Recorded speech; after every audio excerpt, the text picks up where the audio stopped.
Hello and welcome to a special Gardener's World from the RHS Hampton Court Palace Garden Festival. Now this is the largest annual flower show in the world, so if you're into gardening, this is the place to be.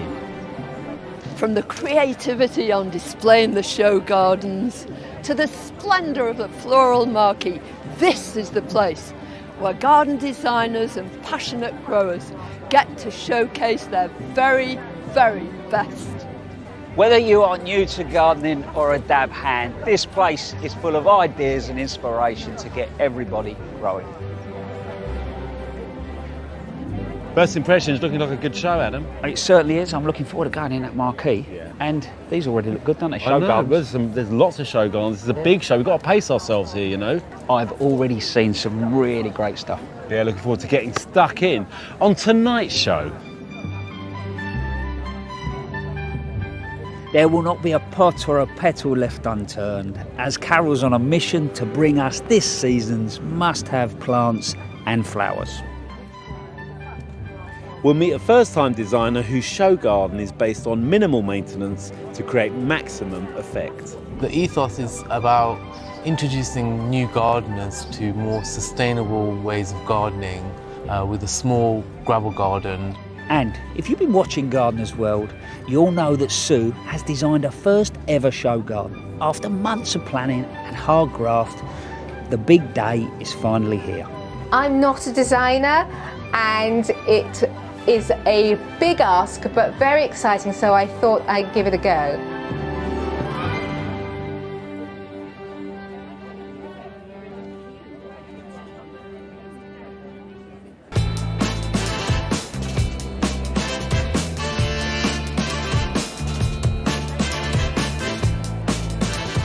What I love about these shows is they give you an opportunity to see so many exciting plants. And no matter what your garden's like, no matter what the soil and situation, there are plants here that are going to suit you down to the ground.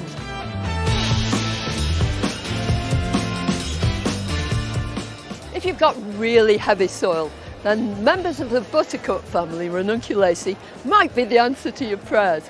On this stand there are several of them and they're all utterly gorgeous. Look at this delphinium, these great statuesque spires, true flower power. And up above is another member of the same family with a totally different personality. This is Thalictrum delavei with these branching stems, each one of them decorated with tiny flowers in just the same colour as the delphinium. Now the thing is that not only is this show absolutely packed with the most wonderful plants, but there are also so many inspirational ideas about how to combine them.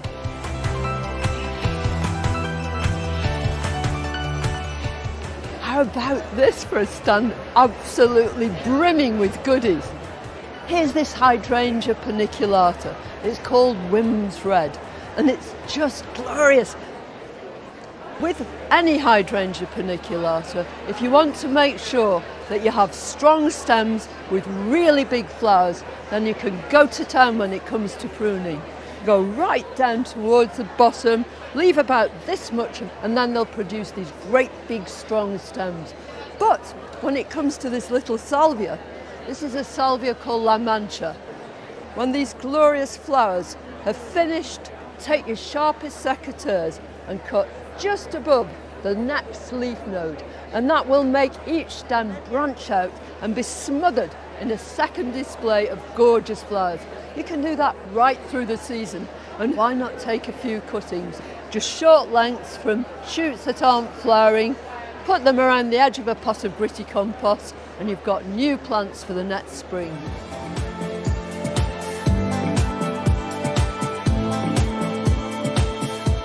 How about this for a pyramid of fluffiness? These are astilbes, 36 different varieties of them. Astilbes are really easy to grow, but after a few years, clumps begin to dwindle.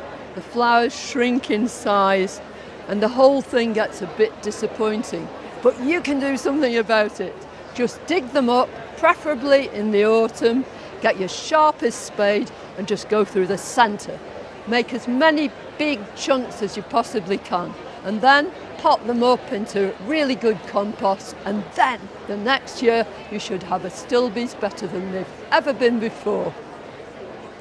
Well, whether you're lucky enough to come here to buy your plants or you're getting them from your nursery or garden centre locally, make sure that you choose the right plants for your soil and situation and find out all about how to grow them and how to treat them. That way your garden will be blooming marvellous. It always amazes me as to how much work goes into getting flowers perfect for the show calendar, especially when you're trying to tease them to come early. My dahlias, I'm probably not going to see them for another month. So, how do they do it? Well, we went to the Isle of Wight to meet Darren Everest to find out exactly how.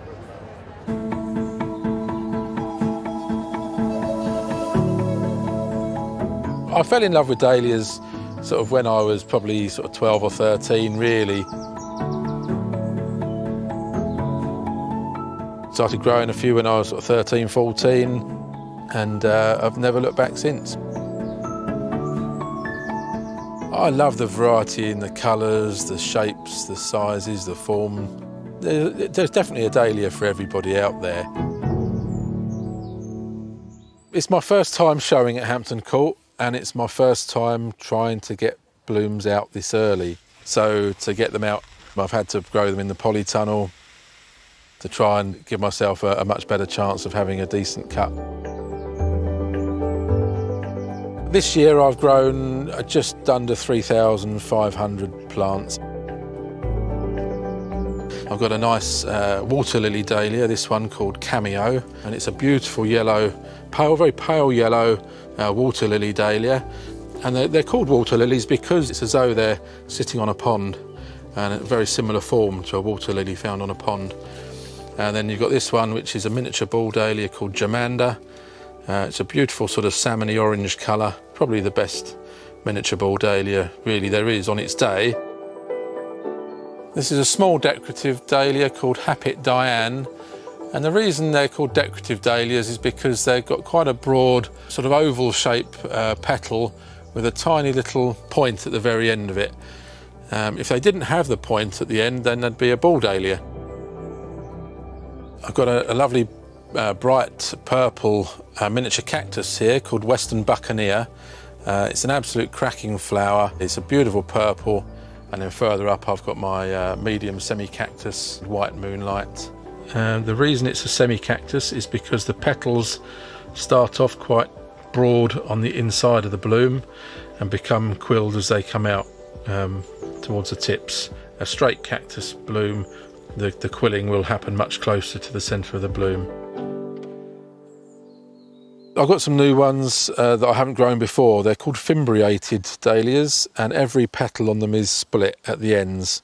So they look very frilly, and they're getting more and more popular. They're beautiful flowers. They're sort of a medium size, so they're going to grow between 6 and 8 inches across. Got a few in bud, and I'm just hoping and praying that they come good at the right time.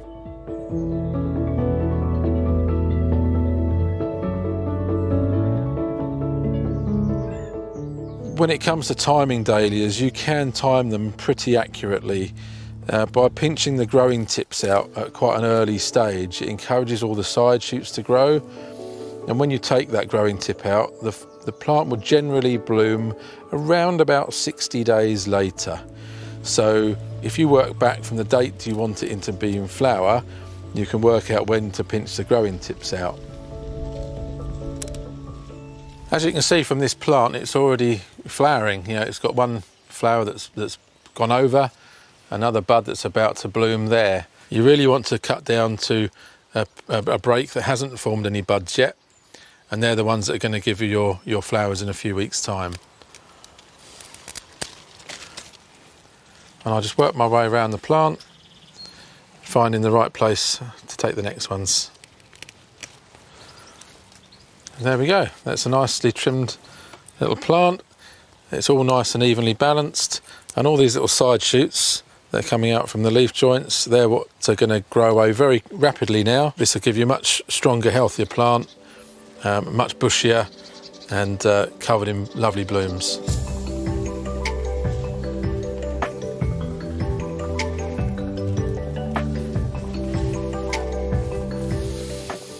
Right, this is how I'm going to display my flowers at Hampton Court this year.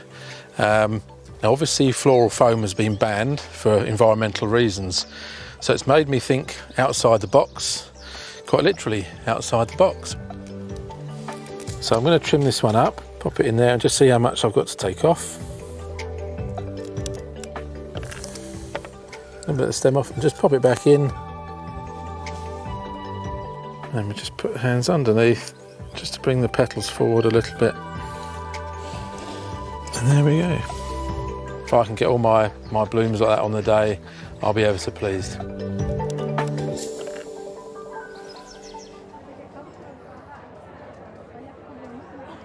Darren, you were hoping that they were going to be perfect. I reckon you've achieved it, haven't you? Pretty much so, yeah. They was pretty much as good as I could hope for. The bit that really stopped me in my tracks is the way that you're displaying them. They literally look like ornaments.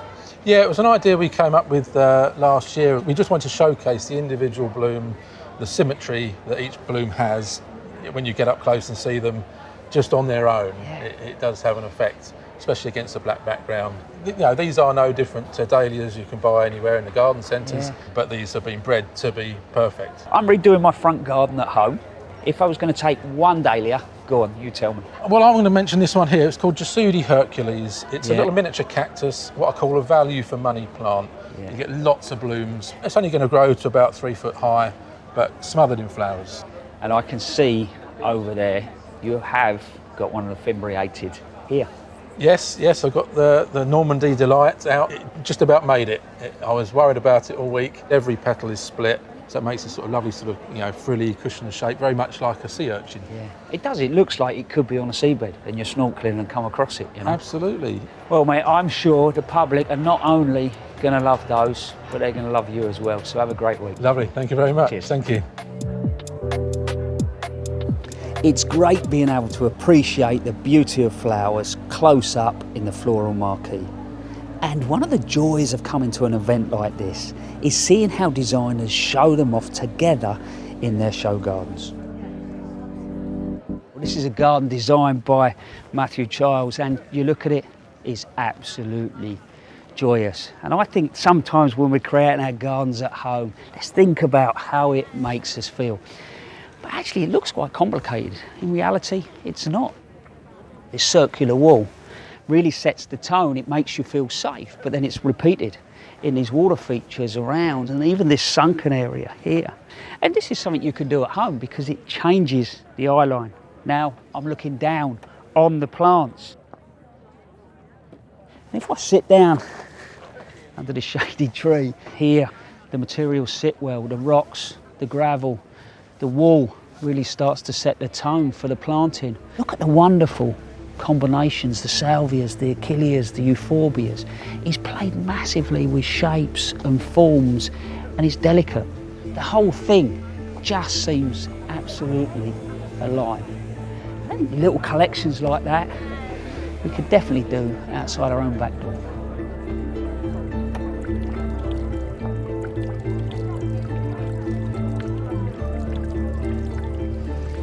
This garden is designed by Mark Gregory, and it's not so much about mood, it looks at how we might future-proof our gardens. You're actually drawn in by this water feature, but it doesn't stop there. It's repeated, lower there and then up here.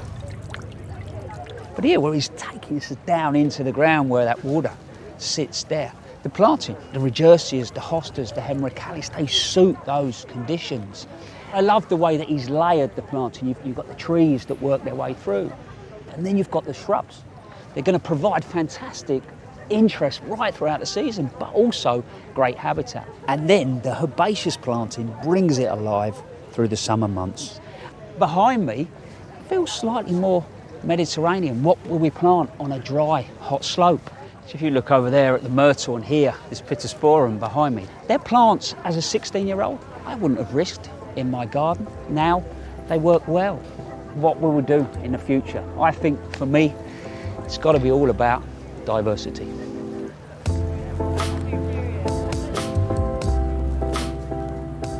Now this feels completely different. There's a calmness, and the curved path instantly slows you down. You're looking at the detail of the plants. This garden's designed by Dave Green and it's inspired by Japanese forest bathing, which for me is all about immersing yourself in that forest setting, but not just visually. What we can see, it's about what we can touch, smell, and look, these lovely little sort of pockets that more or less suck you in. It'd be rude not to. It's interesting, isn't it, when we look at planting, we can be a little bit fearful about shade, but here Dave's just really engaged in it and he's gone for it. So maybe we shouldn't be quite so obsessed as to how much colour we can add to our garden. Think about how many leaf shapes you can add to yours.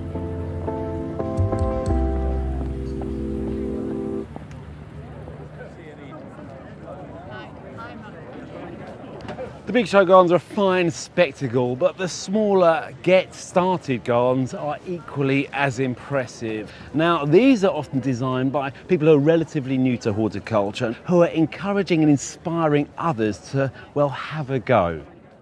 A few weeks ago, we met up with Hamza Adam Desai in the run-up to the show. I learnt everything I know about gardening here. The square and the gardens were essentially my training ground. Where I live, we had extensive grounds which needed a lot of maintenance. So I asked the residents of the square if it would be okay for me to start tending some of these flower beds. So I started off with one single flower bed, and eventually I've ended up looking after the whole communal gardens of our square. It allows me to put plant combinations together. I have things like foxgloves growing here, and they're underplanted in the ferns because they can cope with a bit of shade. I was out here one morning and I decided that I would go back to college and retrain as a garden designer. Being at college gave me the confidence to apply for a show garden at Hampton Court. I didn't think that I would get a garden, but I just went for it and I got accepted. It's a bit daunting. It's my first RHS show garden, but I'm also very excited. Gardening has actually changed my life. I worked as a graphic designer for 20 years. I used to spend long hours in front of the computer. In the winter months, I felt quite low and I really didn't know what was going on. So 13 years ago, I went to see my doctor who diagnosed me with seasonal affective disorder and suggested that I do some form of outdoor activity. He mentioned a few things and gardening was one of them. And since I had a small window box, I thought, well, I could try that. And instantly, my mood changed, my whole outlook just changed, and I just wanted to be in the garden all the time. If someone would have said to me 13 years ago that I'd be doing a garden at Hampton Court, I probably wouldn't believe them.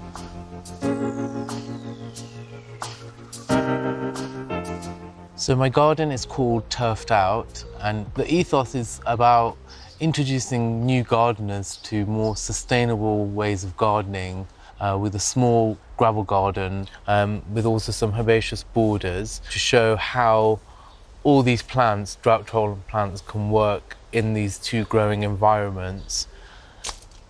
So these are some of the plants that I'm going to bring to Hampton Court. I don't think you can have a drought-tolerant, insect-friendly garden without having some verbena. Thyme is very drought tolerant. In fact, the more you neglect it, the better it does. So these agapanthus, originally my neighbour gave me a cutting about 10 years ago, one small plant, and I've been propagating them for the last 13 years. They're very drought tolerant. I've never watered these and they seem to love it here. I've also been growing some allium here in coir pots. They're flopping a bit, but that's okay. I'm hopeful that they're going to make it to Hampton Court. So the only challenge that I think that there might be is ensuring that all of these plants will be in flower at the same time. We'll just have to wait and see on the day.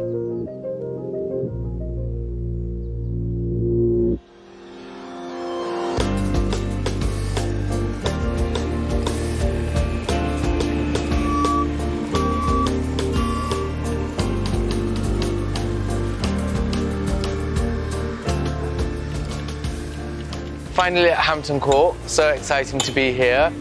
The landscapers are putting up the fence, it's really busy.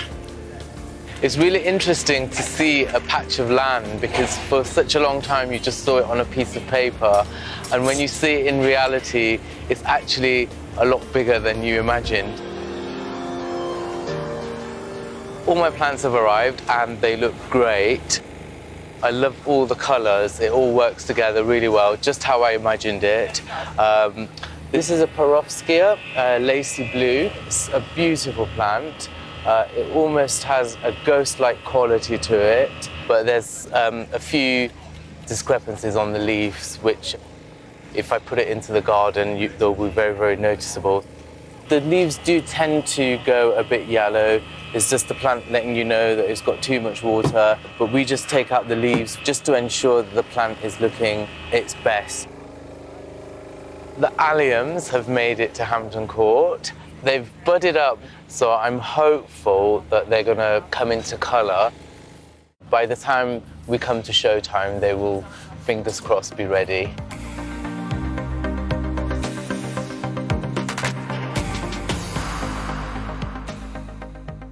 So these are the gabion baskets for my bug hotel.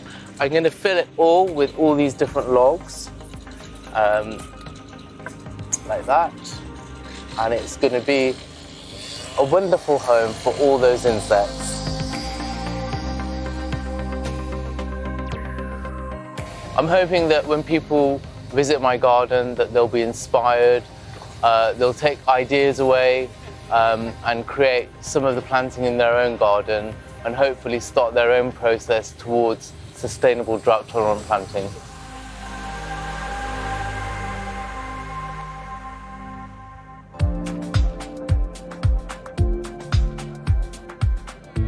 And this is Hamza's garden, and I have to say it's an absolute triumph. The planting is just gorgeous, and it shows you what you can do in a tiny space. It's 5 metres by 5 metres, but there's a really strong narrative through here, strong planting, and the colour combinations are just beautiful. I love the silvers of things like the Artemisia, and then we've got the blues of this Eryngium, which are really strong with the Agapanthus behind, and then sort of soft grasses and other perennials tying it all together. But it's the spacing of the plants that I like, and it feels as if they've just self-seeded, they've jumped out of the flower beds and into the gravel, and they're just doing their own thing, which works beautifully. But as an idea, you know, imagine this was a garden backing onto a house. You've got the house there and the garden here. Well, often people sort of have the garden separated away from their house. Here, the planting is brought right up to the house, right up to the windows. If this was a kitchen window, you'd be looking through this planting of Stipa and Verbena, and this sort of veiled planting. It's not blocky, you can see through it, but it creates foreground and draws the eye through to this silver birch. So even though it's mostly perennial planting, you've still got plenty of height in it, and that's what I like. I think it's great. It's covered in bees too, this garden. Hamza, congratulations. This is a really gorgeous little garden. Thank you, Joe. Thank you. There's a lot of different varieties of plants in here, but it doesn't feel crammed at all. No, and that's the interesting thing about some of these plants, because once they've established, they kind of fill out the space, and a lot of them can be left over winter as winter interest. The gravel garden planting acts as a backdrop to some of the herbaceous plantings, so you don't need to have that many plants. So you want to encourage people in new build houses to do something like this? Yeah, if you've purchased a new build home and you don't know what to do, they're pretty much identikit gardens, big expanse of lawn, a waste of water, just watering it. Lose the lawn. Lose the lawn. I'm with you. And replace it with a simple gravel garden and you can't go wrong. What medal did you get? I got a silver medal. Well, congratulations. I'm super chuffed. It's my first show garden, it's so it's a wonderful achievement. Yeah. Is this garden going to live on after the show? It is, Joe. It's going to a primary school in Hackney, so the children can enjoy the plants, learn about sustainability, nature, so it's going to live on. Inspired by this garden. Yeah. And Hackney, that's where I come from. That's where I come from too. It's an inner city area. Yes. It shows you what you can do in the city. Absolutely. Well, well done. Thank you. Enjoy the rest of the show. Thank you, Joe. Thank you.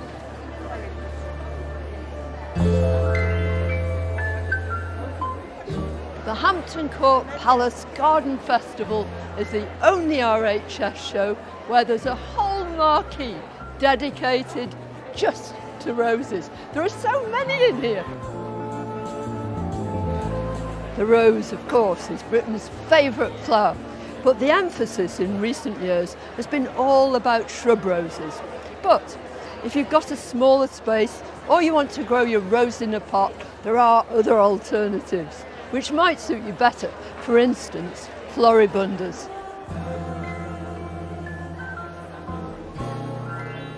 Now, floribunda just means loads of flowers, and many of them are single. Now, the great thing about single roses is that all the anthers are absolutely full of pollen, so pollinating insects can get right in there and feast to their heart's delight. I'm particularly fond of the colouring in this. Just look at that. Each petal changes gradually as it opens. Now, when they've finished flowering, just deadhead them, and they'll give you flowers right the way through till the autumn. Really simple. Suppose that head is completely finished. Don't just take each one of those off, but cut down to a lower leaf node, and that will produce more flowering shoots too. If you are growing in a pot, choose the biggest pot you can and make sure it's absolutely packed with compost that contains lots and lots of loam, soil in other words, because that will go on feeding your roses for ages. You can give them a feed every couple of weeks all the way through the summer. Liquid feeds are good, and organic seaweed feed is absolutely ideal. It'll give your roses just what they need to keep them blooming. I don't know which one I like best really. So this is Birthday Girl, this is Eye of the Tiger, and this one, although I shouldn't show you really, is for your eyes only.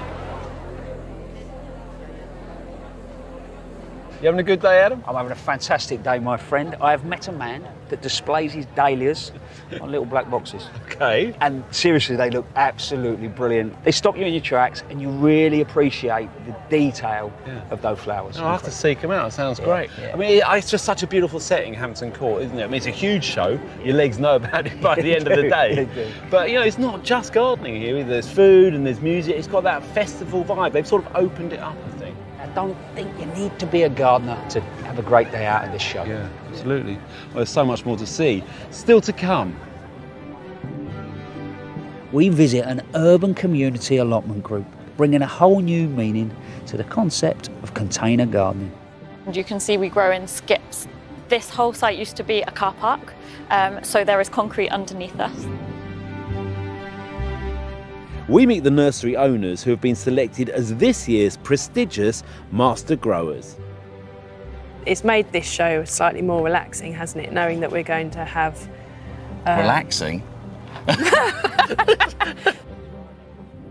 And finally, I'll be catching up with Sue in her first ever show garden.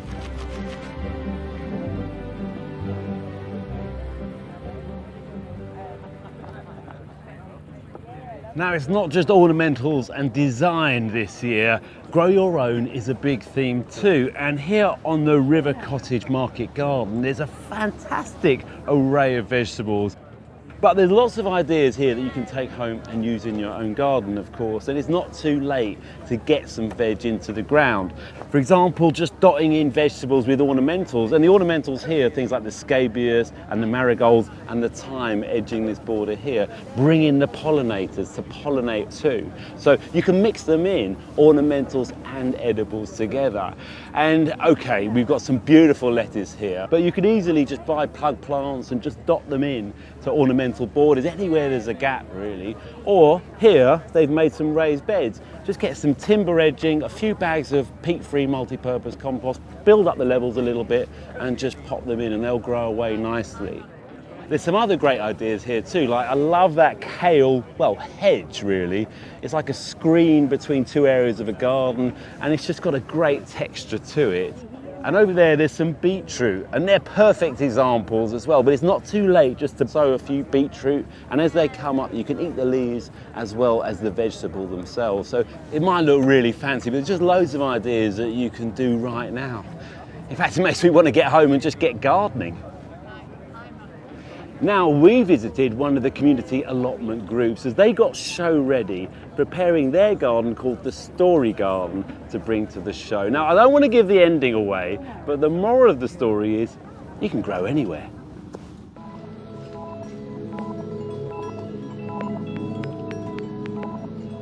I'm Shireen, I'm the Community Engagement Manager. We're in the middle of King's Cross. I'm located in between King's Cross and Euston Station.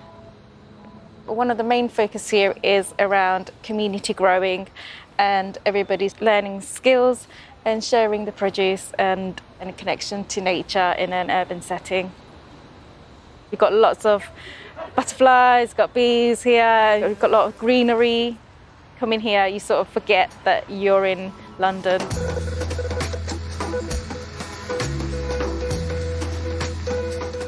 So we've got lots of perennials growing in this section. Behind me we have the fruit, and then we grow a lot of food that goes to different projects and also to the food bank. Here we've got our community growers beds. There's 24 in total. 75 people grow on them, and they are kind of used like allotments. So people are able to grow their own food when they don't have access to garden or balcony space, and then they can take it away with them to cook and eat at home. And behind me here we've got the Hampton Court display that's being constructed as we speak. They're just building a trellis there.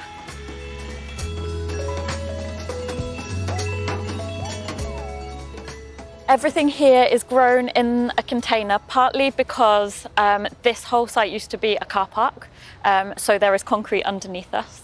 We're working a lot with the local community, making raised beds, and you can see we grow in skips. The idea is that they can be transported in skip lorries to new spaces. This is amaranth. It's a popular crop in the Bangladeshi community, and you can eat the leaves, but you can also wait until it flowers. It has these beautiful, vibrant flowers.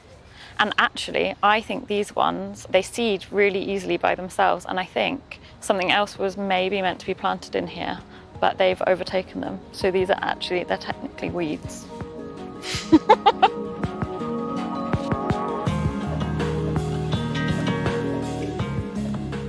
We've got a wide range of chilies growing here. We grow different heritage and heirloom varieties, and that gives diversity to the garden, and it also means that we can save seeds in order to grow year on year with our own supply of seeds. So the bottle gourds and the chilies will be going to Hampton Court. I'm not sure how well they'll do outside. It really depends on the British climate this summer.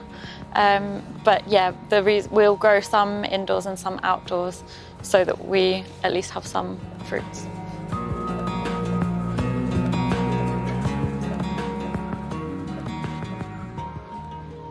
We have spinach there and some mustard around here. Well, these vegetables are from India and Bangladesh. The mustard, they will grow really tall. They'll go up to maybe this height, right? And then the flower becomes like really yellow, bright yellow flowers. And then we eat the leaves and we eat the flowers as well. It's very, very tasty. And the seeds as well, because the seeds are, actually this is a mustard, I think. And the seeds, we can take the seeds out, and we use them in a lot of our spices when you're cooking curry and things like that. I've never been to Hampton Court, to be honest with you, so yeah, looking forward to it. I can't wait. I'll be very proud to take things from here to show people. I don't know if many people know about this mustard and things like that we can grow here. So yeah.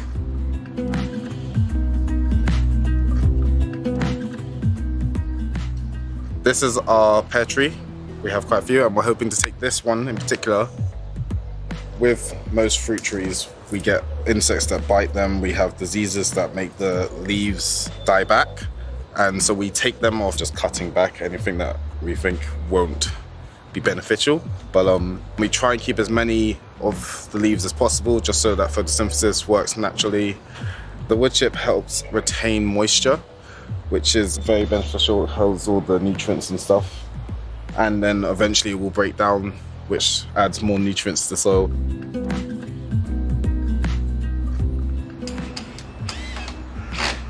So we've got our little Hampton Court garden here. 3 metres square, so it's just going to really be a little snippet just to kind of capture what we do and how we do it.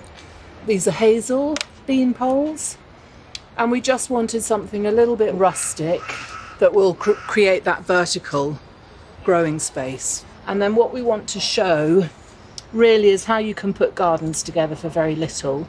I mean, a lot of what we've got here we've just recycled again and again and again.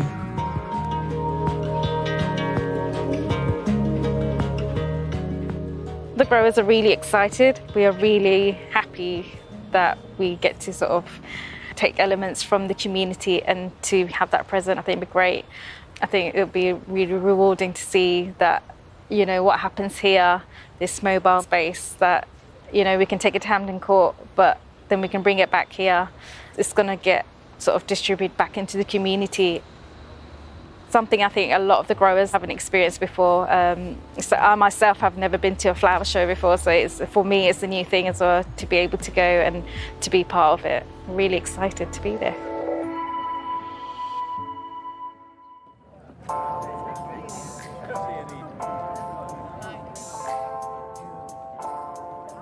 So this is it, they're perfectly formed space. Do you believe this is about 3 metres by 3 metres? And with these raised beds, they have crammed so much in. There's 2 apple trees, tomatoes, then you've got chard down there. Over there, you've got the flowers like borage and things like that. I think it proves that you don't need a lot of space to grow vegetables. But what I also think is great is just those vegetables can bring a community together. And that's what it feels like down here, the allotments. But also the place is rammed full of ideas, and I'm busy creating my veg garden at home, so I want to see what I can find.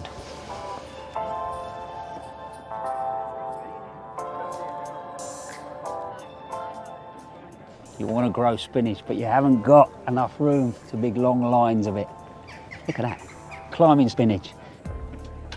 That will take you right through the summer months. Cracking, isn't it? Can you see that? Just there. It's a cucamelon. It's sort of cucumbery with a touch of lime. That's the final taste of it. You pick them about the size of olives. You keep picking them and it will keep flowering and producing right through to September. So not only will that put a smile on your face, they'll also dress a salad.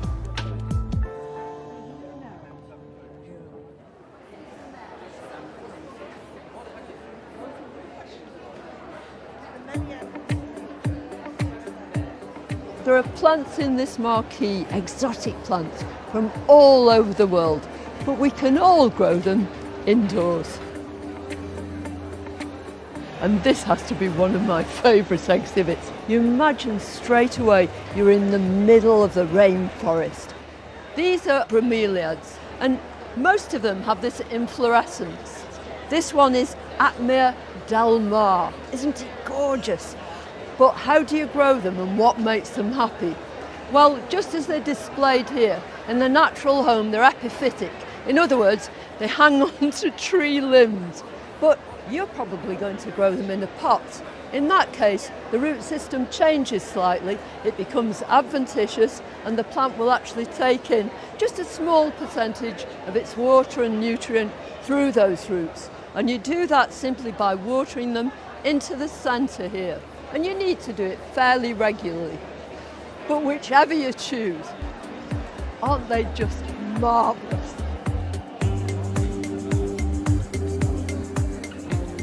From the rainforest to the desert, this stand is just full of the most wonderful specimens of cacti and succulents you ever did see. But you too can grow them and grow them so easily. Their major requirement is light. Just imagine you're in a desert, the sun is blazing down. So a sunny windowsill is ideal. In fact, the sunnier the better. But when it comes to water, these plants hardly need any at all. Over the winter, they go into a slight dormancy. So you just need to give them a little dribble occasionally. But in the spring, when temperatures begin to pick up and the plants come into growth, then you want to drench them, drain them, and dry them. Just make sure that the compost is completely soaked in water. They'll absolutely love it, and you can do that about once a month. But wait until the compost on the top is really, really dry. That's the time to do it.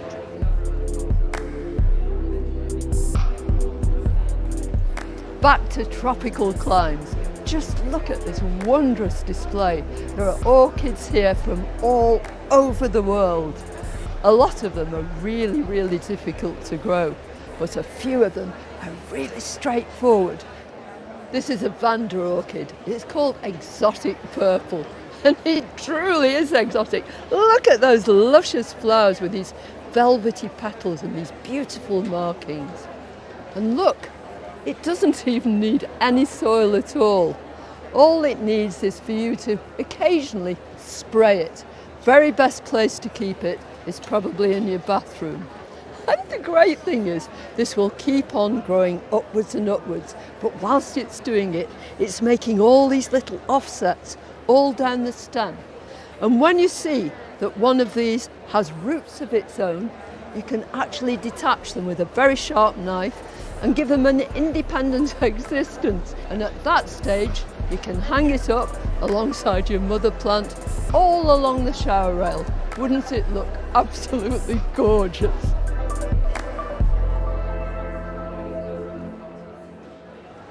Now, each year a specialist nursery that grows outstanding plants is awarded the title of Master Grower, and this year that accolade goes to Todd's Botanics. Now, it's run by Mark and Emma MacDonald, and we caught up with them on their patch in Essex as they prepared their plants for the show.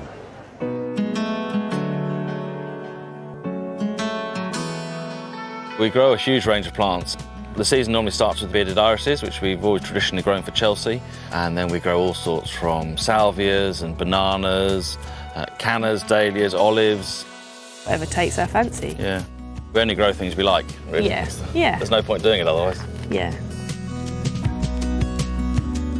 Mark's a complete workaholic, doesn't know when to switch off, but when it comes to who does the most weeding and stuff on the ground... Well, I've got a bad back. Yeah, he's got a good excuse.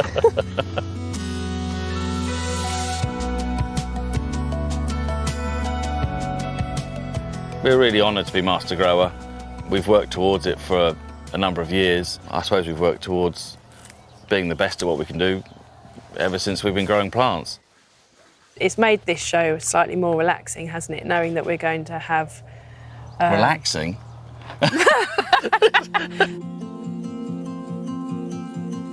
So it really is a lot of plants. Yeah. I mean, it's the biggest stand we've done. By about 3 or 4 times? Yes. The main challenge this year is the sheer quantity of plants we need. We've grown about 2,000 plants for the display. Every plant that goes on the stand will have to be perfect. So what were you thinking in this pot? Canna? Cleopatra? I think they'll definitely be in flower. I love growing the cannas. You go from nothing in the winter and then suddenly you get this explosion of growth, and when they get going you get these huge colourful leaves. This is Canna Annii, and it's a really elegant one, long elongated leaves. It's an absolute beast. It's just such a cool plant. All this growth in the last 2 months. We're actually going to lift a section of this bed to take up with us. I'm not quite sure how we're going to do that yet, but we'll see.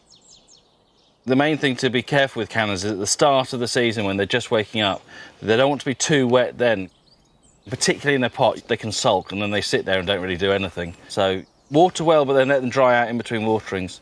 But just lots of feed and water once it's growing. Cannas are greedy enough that they'll take most feeds, so anything seaweed based.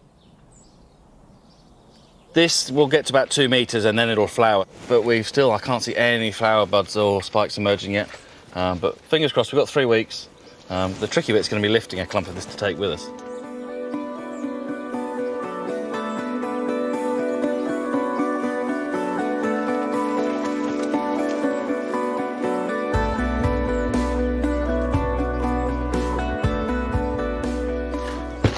So this is Canna Durban, which is absolutely one of my favourite plants. It's just got these amazing leaves. When the sun's coming through them, You just get a different view of it every time you see it. It's just the colours through it are fantastic. And it has a beautiful orange flower as well that towers above it.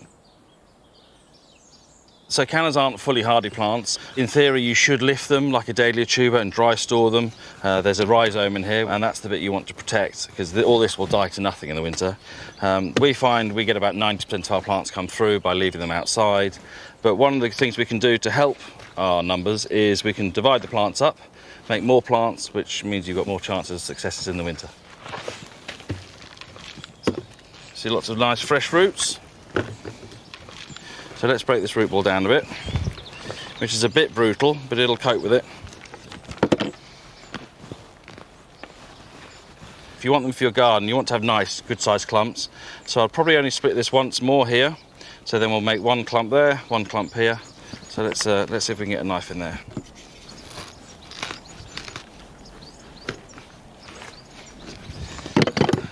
And then let's rip.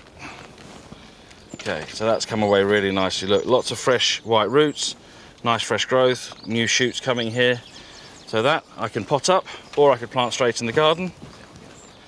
So from one plant, we've now got 3 nice plants. So that increases my odds come the winter.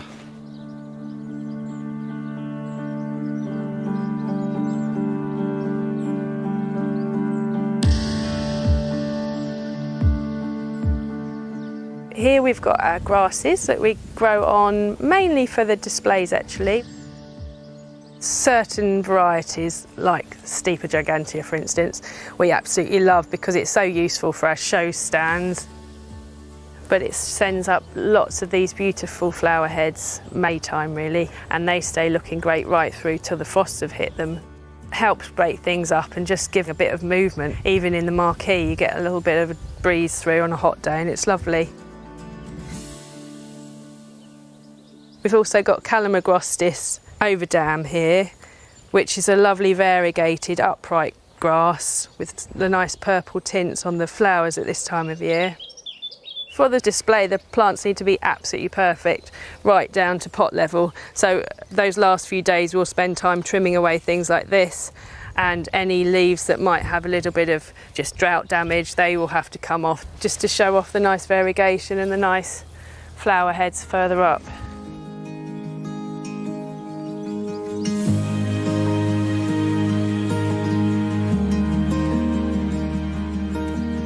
We want people to take away ideas that they can use in their garden. That's how we try and do our displays. They literally could take those 6 plant combinations and put them together. Because we just feel like it shows them all off in a nicer way, in a more realistic way for people to take away and plant at home.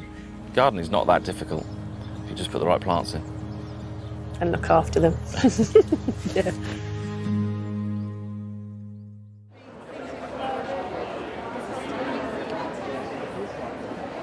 Well, congratulations, being Master Grower. It's a big thing, and Thank you. and you've done it proud. I mean, this is a wonderful exhibit here. Thank you. I was expecting to see a little bit of a bigger clump of the Anii over there, but you know, we still made it. We dug up 2 big clumps and one completely failed. It didn't cope with being dug up on a 30-degree day, funnily enough. Only about a week ago. Yeah, I was really pleased that one made it. Yeah, well, it gives the height, doesn't it? Absolutely, Yeah, But it really sets off pleased. the one in front.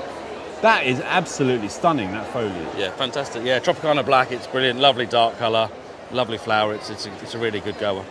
I love this combination here, through here, because you're really showing people how to put colours and plants together too. Yes. But, I mean, that totally tangerine dahlia, I've never seen that before. Yes, no, we love that one. Complements things like Dahlia Ambition and the Verbenas and even the blue in the Agapanthus really nicely. Now, this is a big exhibit. You packed it full of plants. Yeah, 12 metres long. It's by far the largest we've ever done, or will ever do. Oh, yes. Just for the display, we grew a couple of thousand, and 3 weeks ago we had 4 flowers on the nursery. We've had some terrible cold nights, really slow growth, so it's been a really tricky growing season. And we brought 3 van loads of plants up thinking that's about a van load too much, and we used every single plant. Well, congratulations. It looks great. People are absolutely loving it. Fantastic. Thank you. Thank you very much.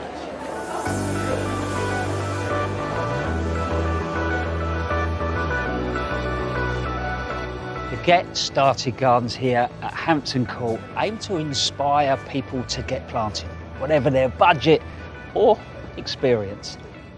And our very own Sue has been creating a garden designed for people with limited dexterity and strength. And the last couple of months have been some journey.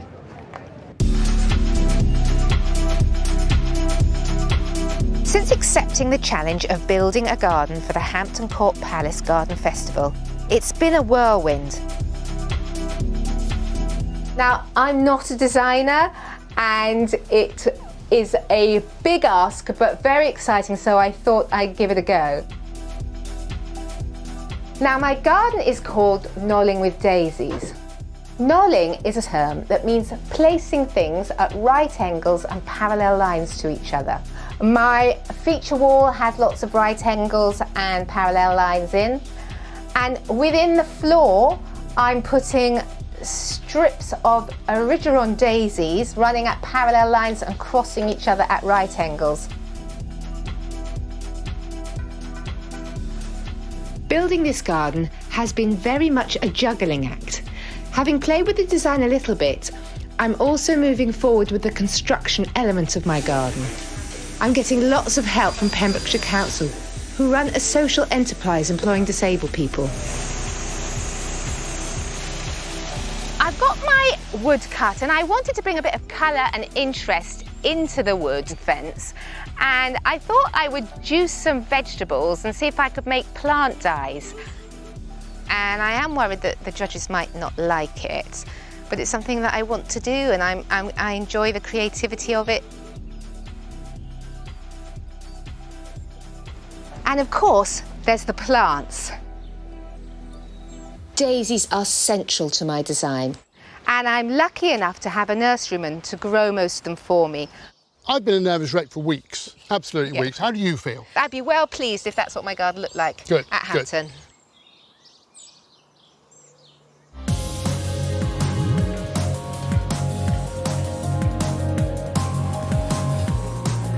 Morning, guys.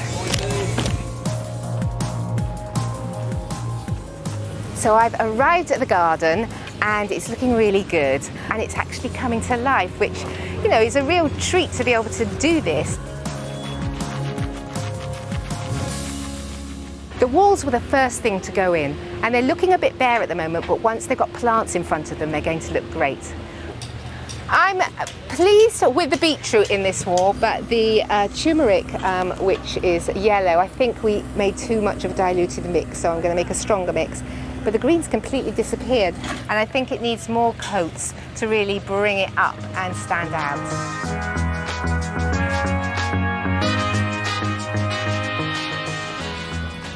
These are my Erigerons, and I've got a line of them going across the garden one way and another line the other way, and I'm just making sure that I've got enough space to put them in the garden. At Chelsea, I saw someone get marked down for their plant not filling the space, and I have that concern here, so I'm going to be careful what I select and how I plant them. I'm really happy that I've got the daisies growing at floor level on the ground so I can feel them with my feet. And it fulfills my knolling brief because they're going at right angles all the way along here. I love planning and plotting and creating, so to have this opportunity has been amazing. It's all coming together well, and I really do believe it's going to work once the plants get in.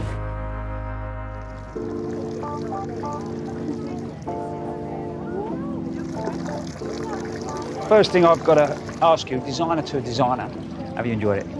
I have enjoyed it a lot, actually. The build especially. Yeah. Seeing it all come together, I've really enjoyed that, step by step, building up this thing, and it's been good.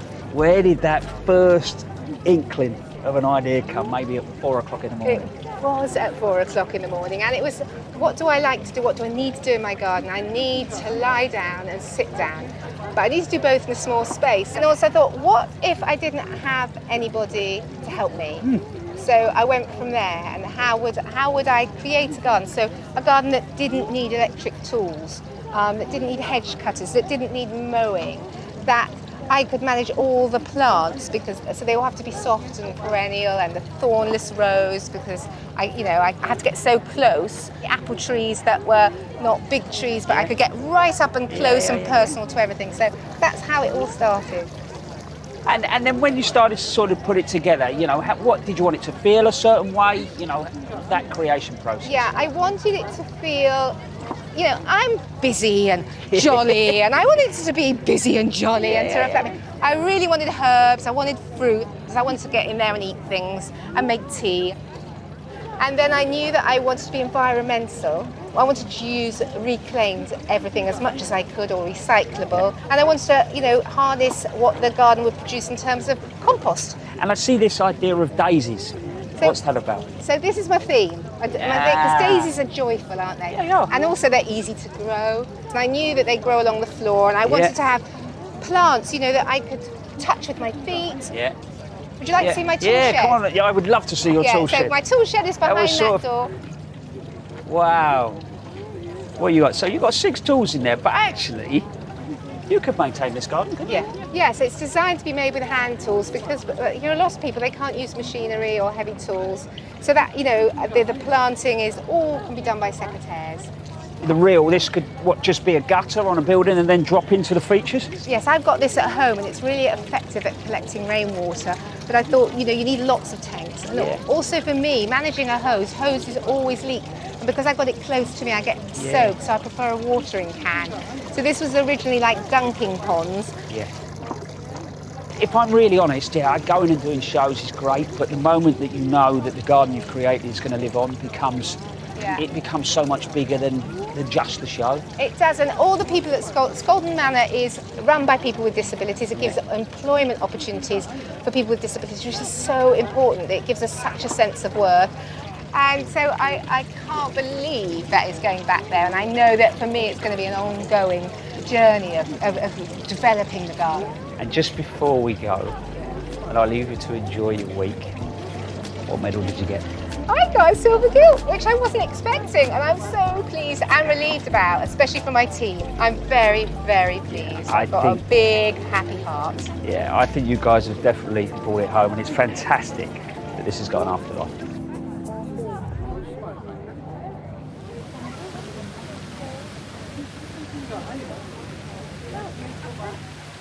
Well, it's been a great day, hasn't it? I've had a lovely day. Yeah, brilliant. One thing I've seen, I know you saw it earlier, was the forest bathing garden, because it all got really hot and there's people, you know, everywhere, and I thought I need somewhere to chill out, and I just walked through there. It cooled me down, and also just being surrounded by sort of dappled shade and greenery, absolutely beautiful. Yeah, you can more or less feel your heart rate just coming down. Slow down. Yeah. How about you? Have you seen something special? I have.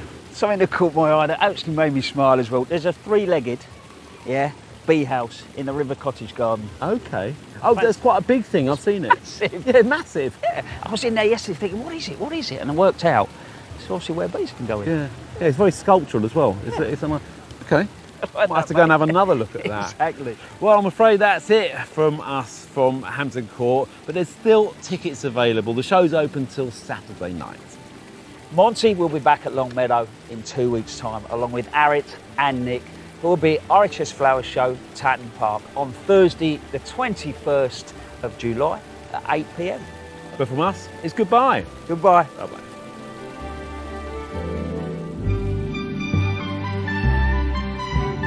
From dolphins to red squirrels, explore Wales's biggest islands by land and by sea, Yellow's Anglesey on iPlayer.